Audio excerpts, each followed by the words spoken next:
Assalamualaikum warahmatullahi wabarakatuh.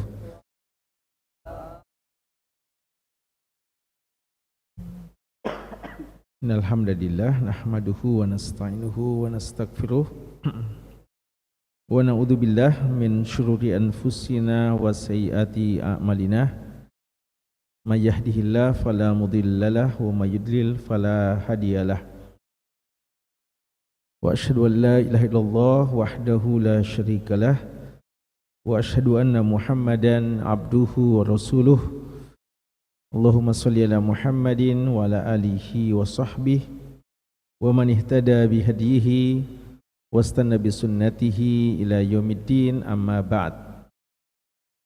Para hadirin jamaah sekalian, bapak-bapak dan ikhwah, hafizakumullahu ta'ala jami'an. Alhamdulillah, kita banyak bersyukur memuji Allah Subhanahu wa taala atas kebesaran, keagungan dan ketinggiannya serta curahan nikmat, limpahan rahmat pada kita sekalian. Alhamdulillah, setelah kita melewati hari-hari yang mulia dalam bulan suci Ramadan, tidak terasa kita sudah berada di malam yang ke-20 ya, di bulan Syawal 1446 Hijriah. Dan malam ini kita akan kembali memulai kegiatan kita, kegiatan rutin kita, amal soleh yang kita tentu saja harapkan menjadi bagian dari investasi akhirat kita yang bisa memberatkan timbangan amalan kita di hari kiamat kelak, yaitu mempelajari sirah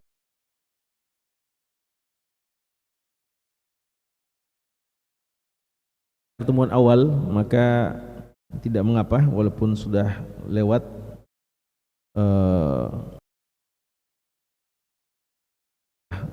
lewat 19 hari, namun karena inilah perjumpaan awal kita di bulan Syawal, maka kita saling mendoakan ya, semoga amalan-amalan kita yang kita kerjakan di bulan suci Ramadan telah diterima dengan sempurna di sisi Allah Subhanahu wa taala.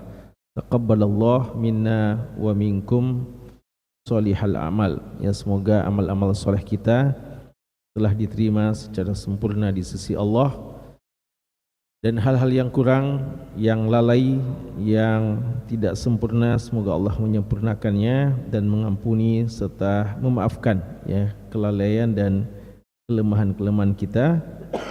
Dan tentu saja kita berharap semoga Allah memberikan kepada kita kemampuan untuk terus bisa istiqamah di hari-hari ke depan ya, karena inilah hari-hari ujian untuk mengukur sejauh mana keberhasilan kita dalam berRamadan di tahun 1446 Hijriah ini. Hadirin sekalian, pembahasan sirah kita sebagaimana yang telah kita pelajari sebelumnya adalah pembacaan dan penjelasan dari buku yang singkat ya, termasuk pembahasan sirah yang singkat namun insyaallah bermanfaat, karya dari salah seorang pakar sejarah yaitu Syekh Dr. Yahya bin Ibrahim Al-Yahya hafizahullahu ta'ala. Beliau menulis pembahasan tentang sirah dan beberapa pelajaran-pelajaran dari sirah Nabi kita sallallahu alaihi wasallam yang beliau beri judul dengan Nafhatu Abir min Sirati Al-Bashir An-Nazir, semerbak wangi sirah sang Nabi, Nabi kita sallallahu alaihi wasallam yang Allah utus basyiran wa nazira, untuk memberikan kabar gembira kepada umatnya yang taat, sekaligus peringatan kepada mereka-mereka yang menolak dakwahnya dan menentang dakwahnya. Beliau selalu mengingatkan kita akan kebaikan dan mengancam kita dan memperingatkan kita akan bahaya melanggar syariat Allah Subhanahu wa taala. dan beliau adalah teladan kita yang terbaik, maka sangat pantas kita yang mengaku sebagai umatnya menelusuri jejak langkah beliau, sirah beliau, karena sirah sesatu tabiatnya adalah sesuatu yang berulang-ulang. Sejarah ini yu'idu nafsahu, sejarah itu selalu berulang-ulang, yang berbeda-beda kadang tokoh-tokoh dan pelakunya, namun kejadian-kejadiannya banyak yang mirip persis bahkan, sehingga kita dianjurkan bahkan diperintahkan untuk mempelajari sejarah-sejarah orang-orang terdahulu agar menjadi pelajaran terbaik bagi kita ke depan, apatah lagi kalau dia adalah seorang panutan yang terbaik, Nabi kita Muhammad sallallahu alaihi wasallam. Pembahasan kita yang paling terakhir adalah pembahasan tentang bagaimana Nabi kita sallallahu alaihi wasallam memulai dakwah secara jahriyah. Setelah beliau memulai dakwahnya kurang lebih 3 tahun secara sirriyah, maka datang perintah untuk berdakwah secara jahriyah, secara terang-terangan, memproklamirkan dakwah ini, mengumumkannya, dan beliau telah melakukan itu dimulai dengan keluarga-keluarga terdekat beliau yang selama ini sebagian mereka tidak mengetahui sama sekali gerakan langkah dakwahnya. Maka penyikapan dari kaum Quraisy seketika berubah terhadap beliau, yang tadinya sangat menghormatinya, yang tadinya sangat memujinya, berubah menjadi orang-orang yang mencela Nabi kita Muhammad sallallahu alaihi wasallam. Termasuk di antaranya adalah paman beliau sendiri, yaitu Abu Lahab, langsung mencerca Nabi kita Muhammad sallallahu alaihi wasallam. Setelah pembahasan penjelasan tentang awal dakwah jahriyah, maka bab yang kita akan bahas malam ini adalah bagaimana penentangan orang-orang kafir secara umum di masa itu ketika telah mendengarkan dakwah yang disuarakan oleh Nabi sallallahu alaihi wasallam. Judul bab kita malam ini adalah Muqawamatul kuffari li dinil Islam. Muqawamah kufar, perlawanan dari kaum kufar, orang-orang kafir terhadap agama Islam, artinya terhadap dakwah yang diajak oleh Nabi Muhammad sallallahu alaihi wasallam. Ya, tafadhal.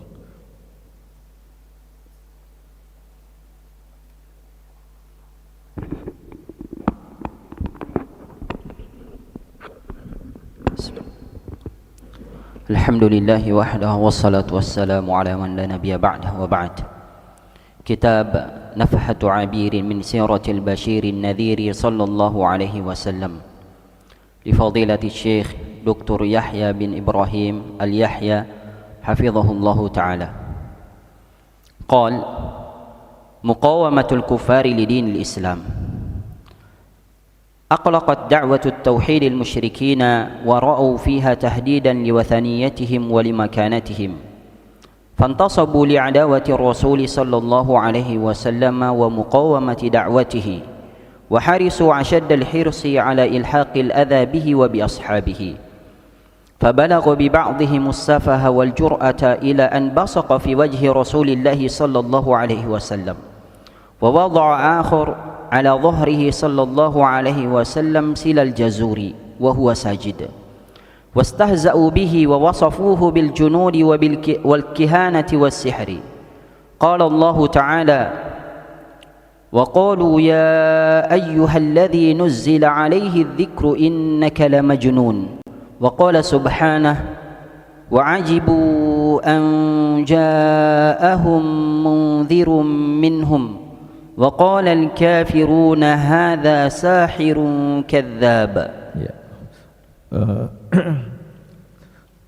Di sini disebutkan bahwa dakwah yang diserukan oleh Nabi SAW, yaitu dakwah tauhid, dakwah untuk menyeru manusia tidak beribadah kecuali hanya kepada Allah semata. Dakwah tauhid yang diserukan oleh Nabi kita SAW ini aqlaqat, membuat gelisah, membuat cemas dan membuat pusing, ya, menggelisahkan orang-orang Quraisy waktu itu, kaum musyrikin waktu itu, dan menganggap dakwah ini adalah mengancam mereka, mengancam keberadaan berhala-berhala mereka yang selama ini mereka sembah, dan juga limakanatihim, kedudukan mereka, karena mereka selama ini yang mengajarkan kepada umatnya, ya, tokoh-tokoh Quraisy, mereka lah yang mengajarkan kepada umatnya turun-temurun untuk menyembah berhala-berhala tersebut. Ketika ada panggilan baru, ada ajakan baru yang bertentangan dengan adat istiadat yang mereka atau keyakinan yang mereka selama ini yakini, yang mereka selama ini ajarkan kepada keturunannya, kepada anak-anaknya dan kepada kaumnya, maka tentu saja ini dianggap sebagai satu ancaman tentang kedudukannya, karena boleh jadi kelak mereka tidak akan lagi menjadi pembesar di kalangan kaum Quraisy. Karena itu mereka berikrar, ya, mereka berazam untuk mengadakan perlawanan, permusuhan kepada Rasulullah sallallahu alaihi wasallam, dan mereka berusaha dengan semampu mereka untuk menyakiti Nabi SAW dan sahabat-sahabatnya. Ya, ini kan mereka lihat ini masih awal-awal dakwah, ini perlu segera diredam, ini perlu segera ditahan, ini tidak boleh dibiarkan. Kecil, tapi kalau dibiarkan terus dia akan meluas dan mungkin suatu saat akan memiliki pengikut yang banyak. Maka mumpung masih sedikit, perlu untuk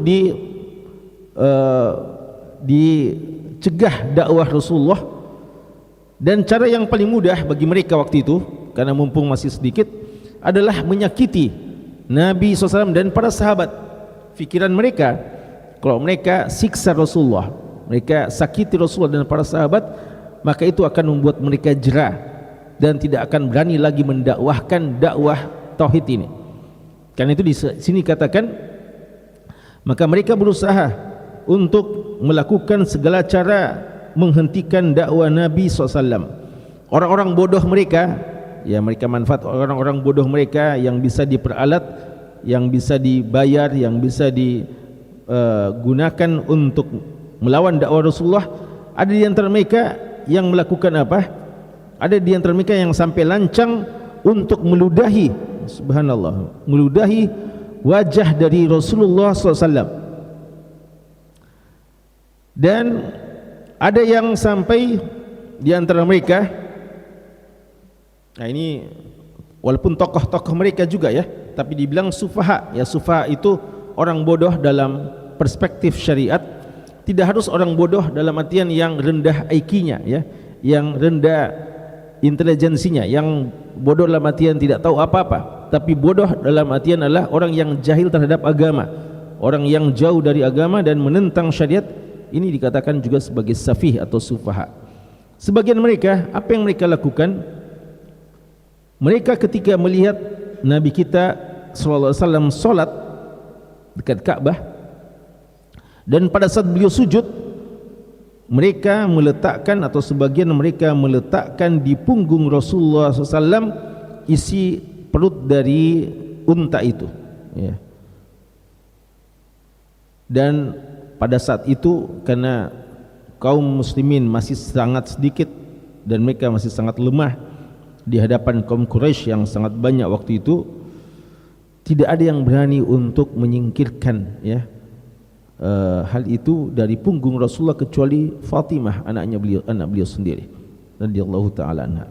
Wa huwa sajid, dan beliau waktu itu dalam keadaan sujud, dan beliau tidak bangkit dari sujudnya kecuali telah disingkirkan, ya, isi perut dari unta tersebut. Istahza'u bihi, mereka olok-olokkan, mereka cela, mereka permainkan Nabi SAW, dan mereka sifatkan Rasulullah dengan sifat yang tidak mungkin. Artinya tidak mungkin itu ada pada Rasulullah SAW. Apa itu? Di antaranya mereka bilang junun, majnun, orang gila, ya. Wal kahana, belajar perdukunan, ya, ada ilmu-ilmu gaibnya ini. wasihir dan sihir. Jadi apa yang Rasulullah yang bagi mereka klaim sebagai wahyu itu sebenarnya bukan kabar gaib yang datang dari langit, tapi itu dari kabar-kabar dukun dan tukang sihir yang mengajari kepada Nabi sallallahu alaihi wasallam. Dan itu diabadikan dalam Al-Quran sebagiannya. Tadi dibacakan 2 ayat yang dikutip oleh Syekh, firman Allah dalam surat Al-Hijr di ayat ke-16 ayat ke-6, Allah mengatakan waqalu, dan mereka berkata, orang-orang Quraisy berkata, ya ayyuhalladzi nuzzila alaihi dzikru, wahai orang yang diturunkan kepadanya az-zikr. Az-zikr adalah Quran, ya. Ya ayyuhalladzi nuzzila alaihi dzikru, wahai orang yang diturunkan kepadanya Al-Quran, innaka lamajnun, kamu ini orang gila, ya. Jadi mereka bilang wahai yang diturunkan Al-Quran zikr. Ya, mereka sendiri mengakui sebenarnya zikr, ya. Dan ini juga ayat-ayatnya setelah ini ayat 9-nya Allah mengatakan apa? Inna nahnu nazzalna dzikra wa inna lahu lahafizun.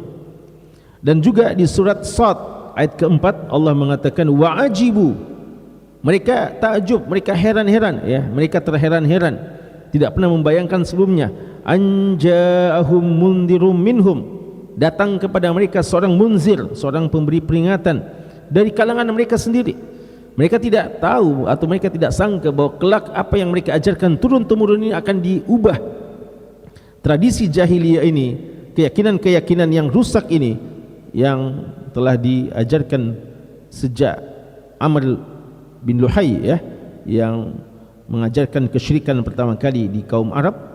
Mereka tidak sangka bahwa kelak akan diubah keyakinan mereka ini oleh seorang dari kalangan mereka sendiri, bahkan dari seorang kalangan Quraisy yang terhormat, seorang manusia yang selama ini mereka sangat puji.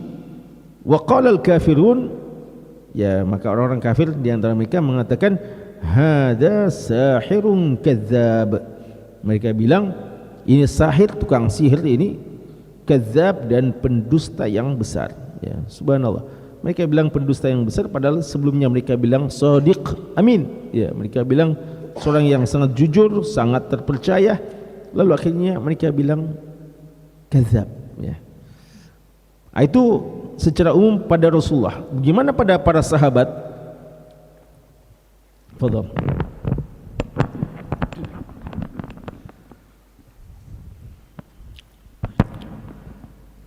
Wa asaba ashabahu sunufun minal adha.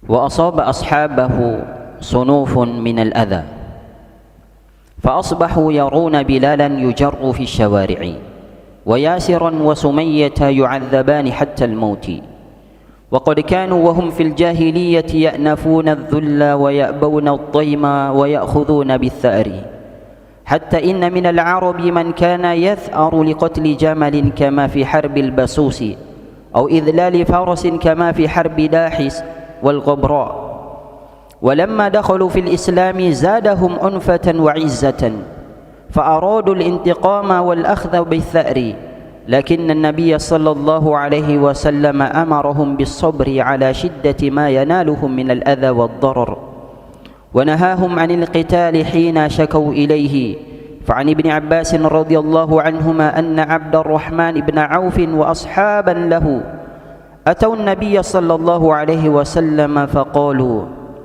يا نبي الله كنا في عز ونحن مشركون فلما آمنا صرنا أذلة فقال إني أمرت بالعفو فلا تقاتلوا القوم. Adapun para sahabat, apa yang dialami oleh para sahabat Nabi sallallahu alaihi wasallam?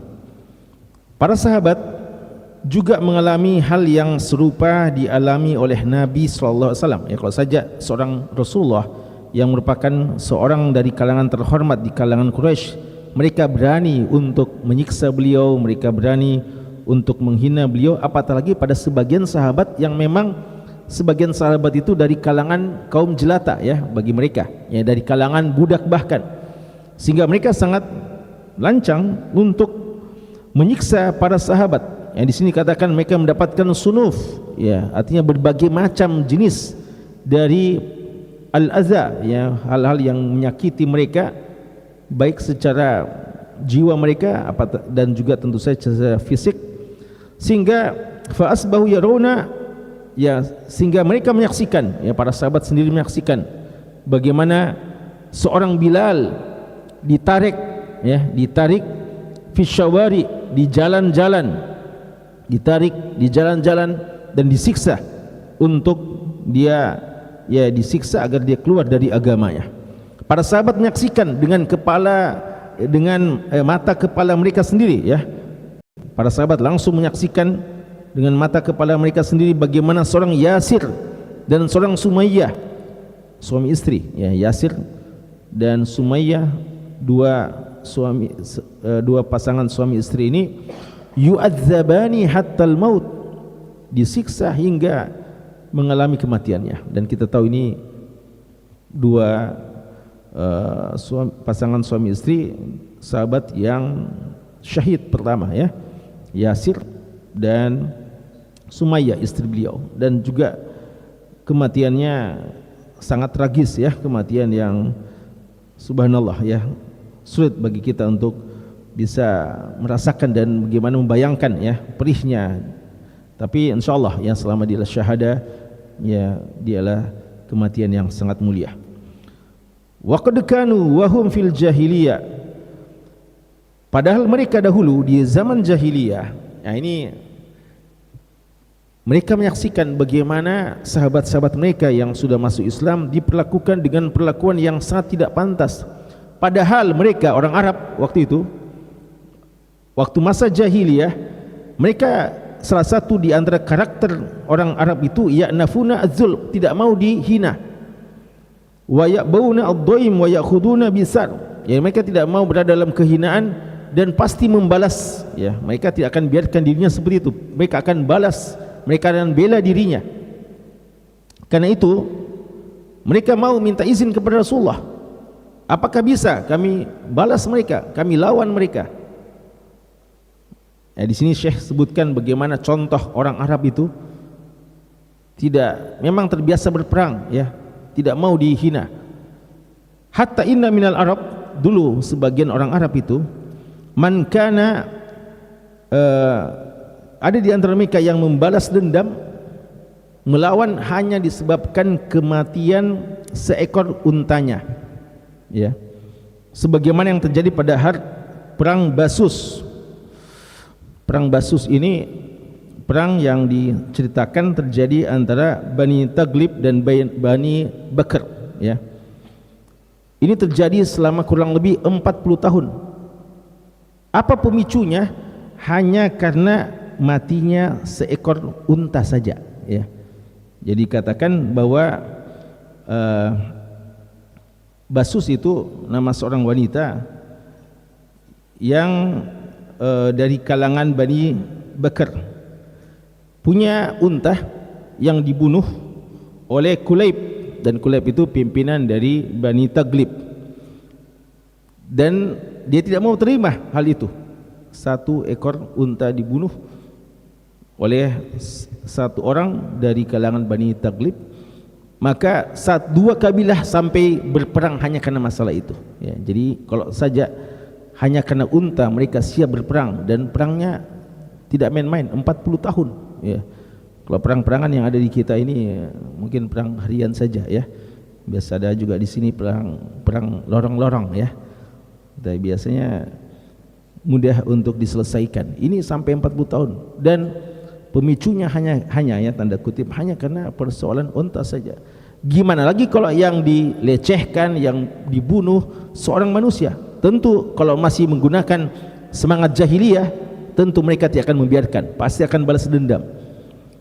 Contoh yang lain di sini disebutkan, Syekh sebutkan izlal faras, ada yang farasnya, yang kudanya, ya, hanya karena persoalan kuda terjadi perang Dahis dan Al-Ghabra, ya. Ini dikatakan bahwa ini terjadi antara Bani Abs dan Bani Zubyan. Apa kejadiannya, ya? Kejadiannya adalah ketika dari kalangan Bani Abs, ya, ada kudanya yang dianiaya ya oleh Dahis itu nama kudanya, dan Ghabra dari Bani Zubyan. Kalau tidak salah ada yang disakiti atau dihina atau dikalahkan ya dalam perlombaan atau gimana, sehingga mereka tidak terima hal tersebut, sehingga terjadi perang di antara dua kabilah ini. Dan juga hanya karena persoalan kuda saja terjadi peperangan selama kurang lebih 40 tahun juga. 40 tahun, subhanallah ya. Jadi memang gitu orang jahiliyah, orang Arab dulu tidak mau ya dihina sama sekali ya. Mirip-mirip kita ini ya, kalau kita orang Makassar, Bugis juga ya, sedikit saya disentuh saja ya tidak terima kadang ya. Tapi orang jahiliyah lebih lagi ya, lebih lagi.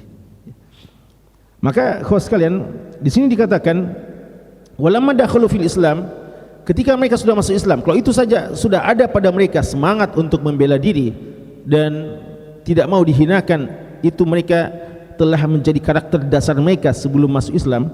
Maka ketika mereka masuk Islam, bertambah kemuliaan mereka, bertambah kepercayaan diri mereka, sehingga mereka merasa mulia dengan keislamannya. Karena itu mereka tidak mau biarkan dirinya dizalimi begitu saja, sehingga mereka membalas dendam atau membalas terhadap perlakuan kezaliman tersebut.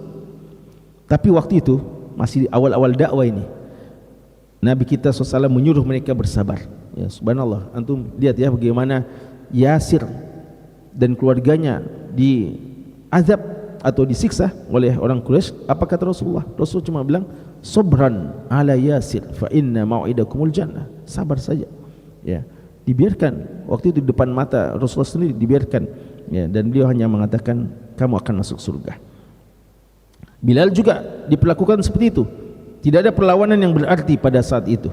Rasulullah cuma menyuruh untuk bersabar. Dari Abdullah bin Abbas wa nahahum anil qital, waktu itu masih dilarang sama sekali berperang, dilarang sama sekali berperang, tidak boleh membalas waktu itu. Hingga mereka pernah mengadukan hal itu kepada Nabi SAW. Kata Abdullah bin Abbas bahwa Abdurrahman bin Auf dan sebagian sahabat datang mengadu kepada Nabi SAW. Faqalu, dan mereka berkata, ya Nabi Allah, wahai Nabi Allah, wahai Rasulullah, kunna fi izzin wa nahnu musyrikun. Dulu saja waktu kami masih musyrik, kami itu punya wibawa, kami mulia dan punya wibawa. Falamma amanna sirna azillah. Tapi kenapa setelah kita masuk Islam ini justru kita kelihatan terhina? Padahal kita tahu kita dalam kebenaran. Dulu saja kita membela kesalahan, kita merasa mulia dan tidak mau ya kita dizalimi. Setelah kita belajar Islam, kita tambah tahu bahwa yang mana yang mesti kita banggakan, yang mana kemuliaan yang hakiki. Tapi kenapa justru kita ini dihinakan begitu saja dan tidak ada pembelaan terhadap dia? Apa kata Nabi SAW waktu itu awal-awal dakwah ini? Inni umirtu bil afwi, saya masih diperintahkan untuk maafkan. Ya memang dalam ayat-ayat tentang itu, fa'fu anhu, maafkan mereka dulu, maafkan ya. Fala tuqatilu alqaum, jangan dulu perangi mereka, jangan dulu melawan mereka ya.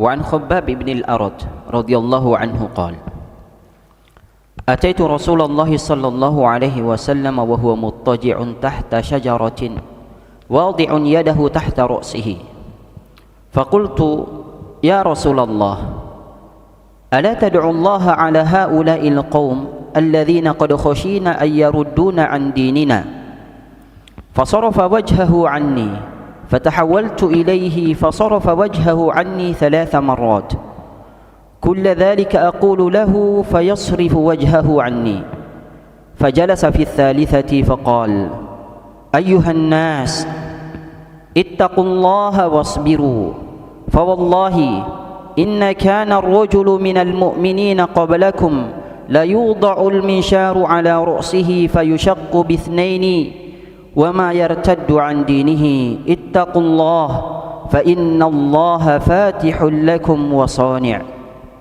وعنه أيضا رضي الله عنه قال أتيت النبي صلى الله عليه وسلم وهو متوسد بردة وهو في ظل الكعبة وقد لقينا من المشركين شدة فقلت يا رسول الله ألا تدعو الله لنا فقعد وهو محمر وجهه فقال لقد كان من قبلكم ليمشط بمشاط الحديد ما دون عظامه من لحم أو عصب ما يصرفه ذلك عن دينه ويوضع المنشار على مفرق رأسه فيشق باثنين ما يصرفه ذلك عن دينه ولا يتمن الله هذا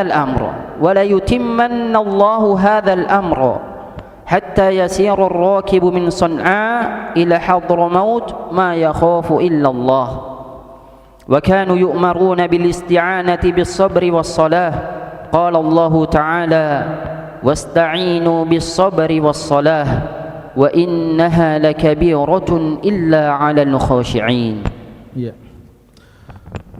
Kemudian Syekh menyebutkan dua riwayat dari sahabat yang mulia Khabbab bin Arat radhiyallahu anhu. Ini sahabat termasuk sahabat-sahabat minas sabiqinal awwalin yang paling banyak mengalami penyiksaan, ya. Ini Khabbab bin Arat termasuk sahabat yang paling banyak mengalami penyiksaan di awal-awal dakwah.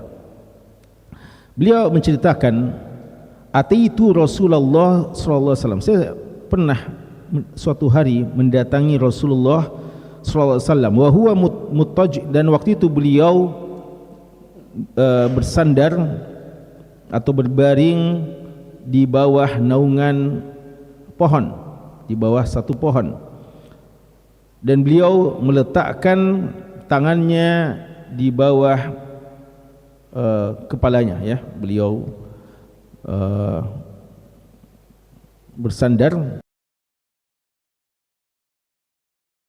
Waktu itu faqultu ya Rasulullah, saya berkata, wahai Rasulullah, ala tad'ullaha ala haula'il qaum, kenapa kamu, ya, artinya bukankah sudah waktunya untuk membinasakan kaum itu, ya, artinya hancurkan, doa kepada Allah agar mereka hancur.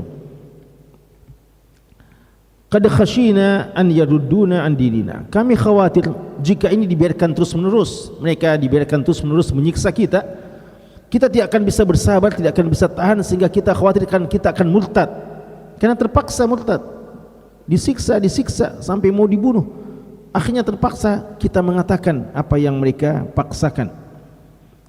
Apa tanggapan Rasulullah? Melihat itu Rasulullah langsung memalingkan wajahnya. Maka karena beliau malingkan wajahnya, maka Khabbab pergi ke sebelah wajah Rasulullah, ya. Ternyata Rasulullah memalingkan lagi wajahnya. Beliau lagi pergi ke situ sampai 3 kali terjadi. Lalu akhirnya beliau duduk pada kali ketiga.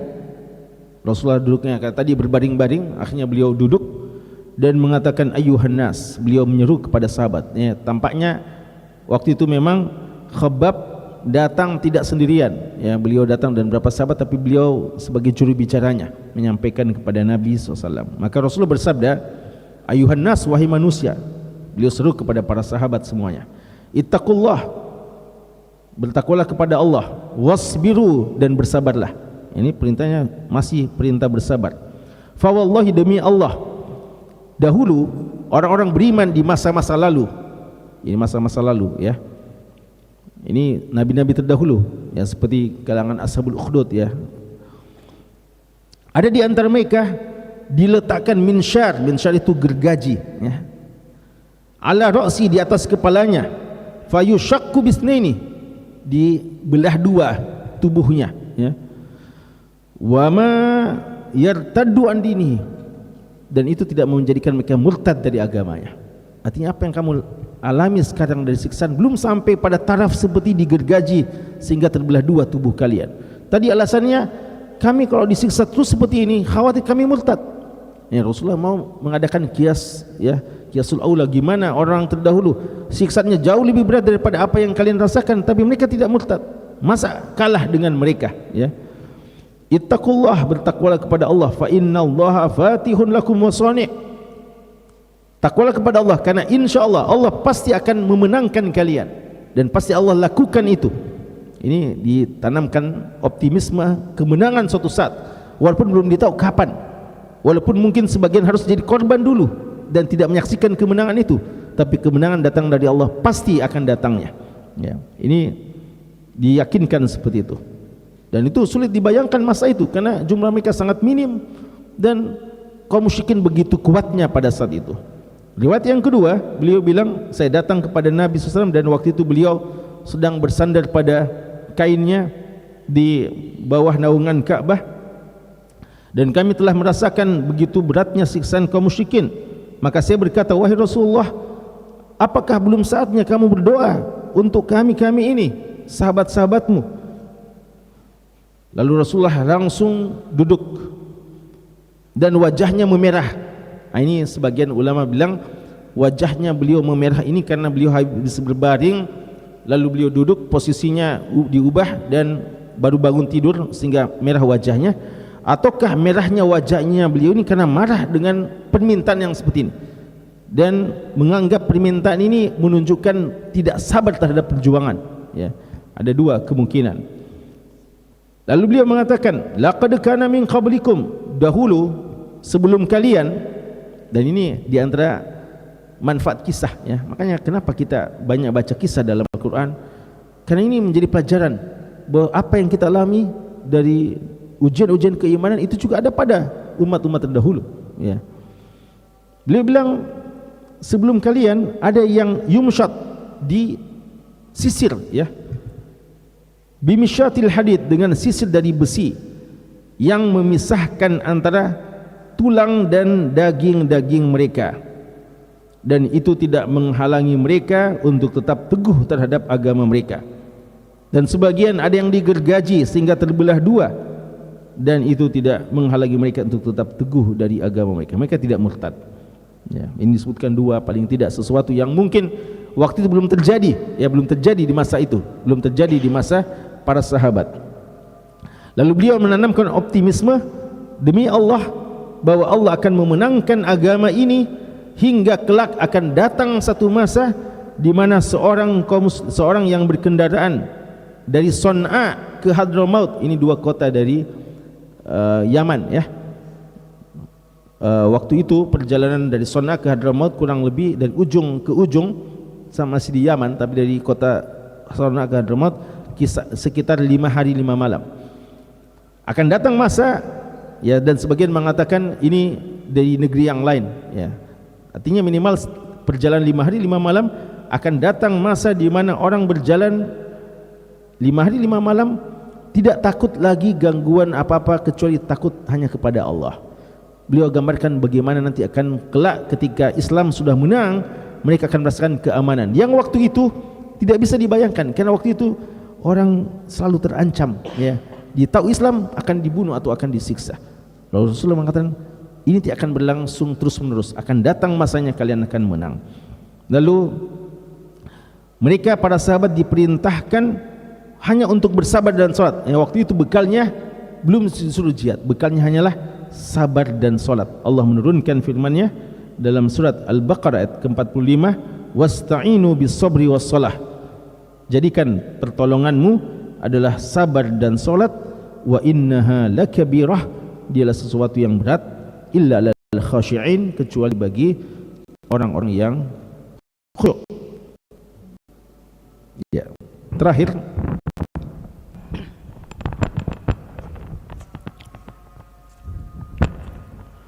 وقد كانت بقية الشيطان إشعال الحرب قبل تهيؤ المسلمين.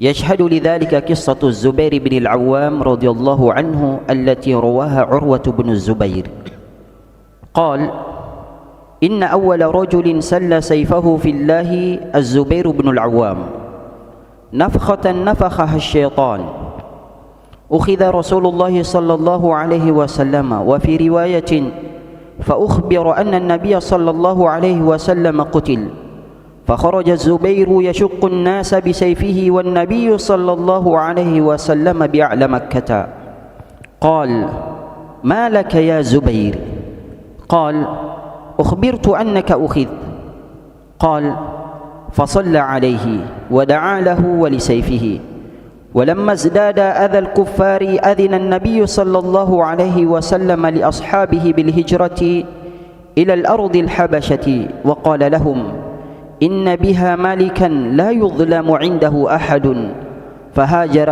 فهاجر إليها منهم نحو من 80. Ya. Kemudian terakhir disebutkan di sini bahwa syaitan waktu itu berusaha untuk menggoda ya kaum muslimin untuk memulai perlawanan, peperangan ya. Padahal ini kelihatannya atas nama pembelaan, tapi belum saatnya. Maka di sini katakan setan menggoda mereka padahal waktu itu kaum muslimin belum siap untuk berperang.